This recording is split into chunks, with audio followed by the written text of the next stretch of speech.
Karibuni katika tafakari ya neno la Mungu. Ikiwa leo tunaadhimisha sikukuu ya kuzaliwa mbinguni Mtakatifu Stefano Shemasi na Shahidi. Mama Kanisa anatufundisha katika masomo yetu ya leo juu ya msamaha na uvumilivu kwa ajili ya Kristo, kwani ndiye ufunguo wa kuurithi ufalme wa mbinguni. Kama anavyosema katika Injili tulivyoisikia punde, lakini mwenye kuvumilia hata mwisho ndiye atakayeokoka. Maana yake mwenye kuvumilia yote, mateso, kutukanwa na hata kumwaga damu, ataurithi ufalme wa Mungu. Ndugu zangu wapendwa, tunapoadhimisha sikukuu ya Mtakatifu Stefano Shemasi na Shahidi wa kwanza, mfuasi wa Kristo Yesu, kupokea taji ya ushindi mbinguni kwa kuvumilia mateso na kifo cha kipekee kwa kupigwa mawe hadi kufa, alionyesha imani yake kwa Kristo Yesu. Nasi tunafundishwa kuwa na imani ya kulitangaza neno la Mungu katika maisha tunayoishi hapa duniani ili tuurithi ufalme wa mbinguni. Na ndiyo maana tunamuona Yesu alipokaribia kufa alijiaminisha kwa Baba yake wa mbinguni na kusema na kuwasamehe watesi wake, Baba, wasamehe kwa kuwa hawajui walitendalo. Tukirejea Injili ya Luka sura ya 23 aya ya 34, naye tunamuona Stefano Shemasi na Shahidi akiwasamehe watesi wake. Tukirejea katika kitabu cha Matendo ya Mitume sura ya 7 aya ya 60. Kwa hiyo tunaalikwa kujifunza kusamehe, kwani msamaha unaleta amani, msamaha unaleta furaha, msamaha unaleta upendo, msamaha unaleta mshikamano. Ndugu zangu wapendwa, tunaambiwa kwamba aliwasamehe wale watesi wake, na alipowasamehe watesi wake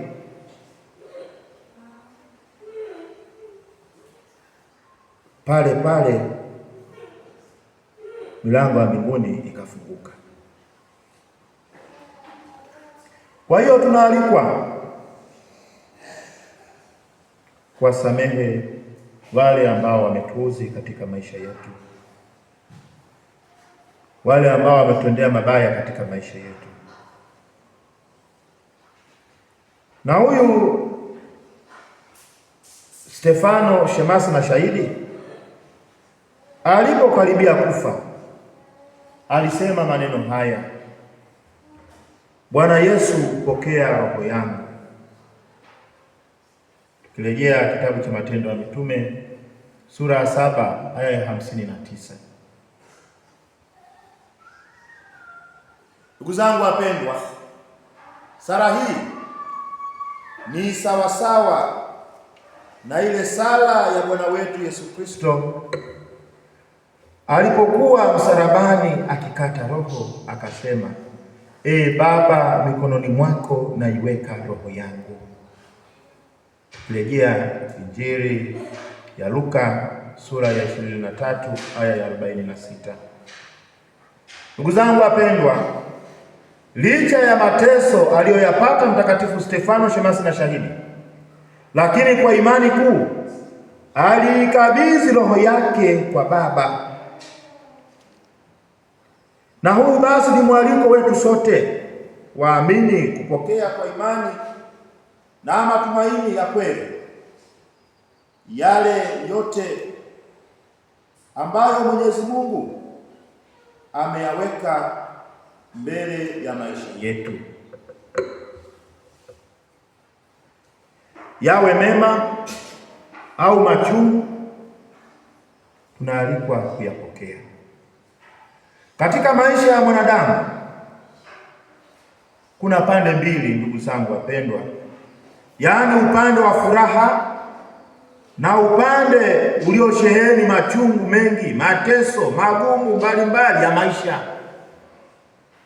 Tujiulize, je, ni mara ngapi tunapitia magumu ya maisha na tunamkabidhi Bwana wetu Yesu Kristo, au tunakimbilia kuwapatia lawama wenzetu na kutokomea katika imani potofu?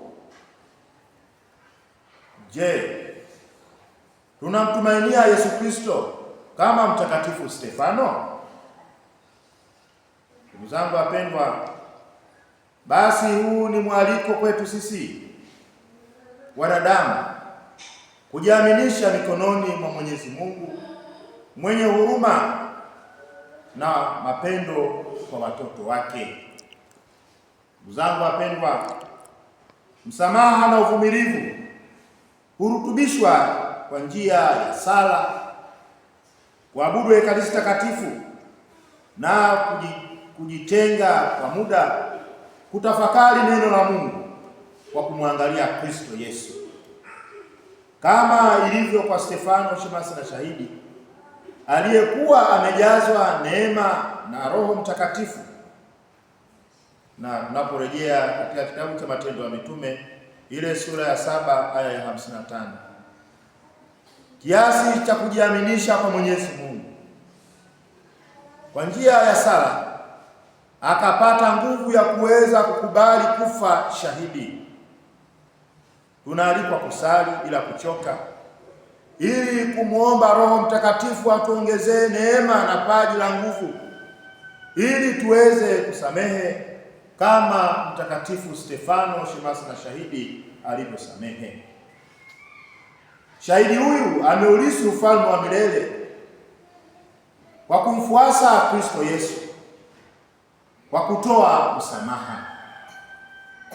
Tujiulize nasi, je, tumesamehe mara ngapi watu waliotukosea? Au mara ngapi mwenzako au jirani yako anakuomba msamaha unashindwa kumsamehe?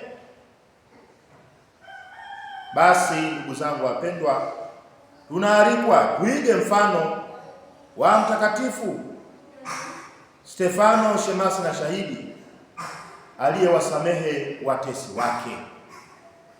Ndugu zangu wapendwa katika Kristo Yesu, tukirejea katika somo la Injili linalotueleza kuwa sisi tutakaolisimamia neno la Mungu tutakuwa tunachukiwa na watu, hata watasubutu kutukamata na kutupeleka mabarazani na katika masinagogi, kwa sababu tumesimama katika kweli ya kumtangaza Yesu Kristo na kukemea tabia mbaya zinazokumbatiwa na jamii fulani au na wakubwa wanaotuongoza katika jamii zetu. Hapa Bwana wetu Yesu Kristo anatueleza dhahiri kuwa tusiogope na tusifikiri jinsi tutakavyosema, kwa kuwa sio sisi tusemao, bali ni Roho wa Baba yetu asemaye ndani yetu. Maneno haya ameyasema Mtakatifu Mathayo katika Injili yake sura ya 10 aya ya 19 hadi ile ya 20. Ndugu zangu wapendwa, kama Mtakatifu Stefano shemasi na shahidi ndiyo mfano dhahiri wa kuigwa, kwani hakuogopa baraza wala Wayahudi na wafalme, kwani alikuwa ameongokea Ukristo. Rejea kitabu cha Matendo ya Mitume sura ya 6 aya ya 5. Na alijitoa kisawasawa kwa ajili ya kumshuhudia Kristo. Alipewa neema na nguvu na uwezo wa kutenda maajabu mengi. Kurejea katika kitabu cha Matendo ya Mitume sura ya 6 aya ya 8. Ndugu zangu wapendwa, tunaweza tukajiuliza swali: je, tunajifunza nini kutoka kwa Mtakatifu Stefano, shemasi na shahidi? Kwanza, tunajifunza kuifahamu na kuitetea imani yetu kwa ujasiri na kwa nguvu zetu zote. Rejea kitabu cha Matendo ya Mitume sura ya 7 aya ya 1 hadi ya 53. Pili, kuwa watu wa msamaha na uvumilivu, kama alivyovumilia maumivu makali baada ya kupigwa kwa mawe mpaka kufa. Mtakatifu Stefano, shemasi na shahidi, anawaombea msamaha kwa Yesu Kristo akisema maneno haya: Bwana, usiwahesabie dhambi hii. Kirejea kitabu cha Matendo ya Mitume sura ya 7 aya ya 60. Tatu, kuwa watu wa matumaini katika Kristo Yesu siku zote za maisha yetu. Mtakatifu Stefano, shemasi na shahidi wa Kristo, akiwa katika hali ya mateso na maumivu, hakuacha kumwelekea Mungu, bali alisali kwa uhakika: Bwana Yesu, ipokee roho yangu. Kurejea katika kitabu cha Matendo ya Mitume sura ya 7 aya ya 59. Kwa hiyo basi, ndugu zangu wapendwa, tumuombe Mwenyezi Mungu kwa maombezi ya Mtakatifu Stefano, shemasi na shahidi, atuongezee neema na baraka zake, ili atuimarishe kiroho na kimwili na tuulisi ufalme wa mbinguni. Tumsifu Yesu Kristo. Milele. Amina.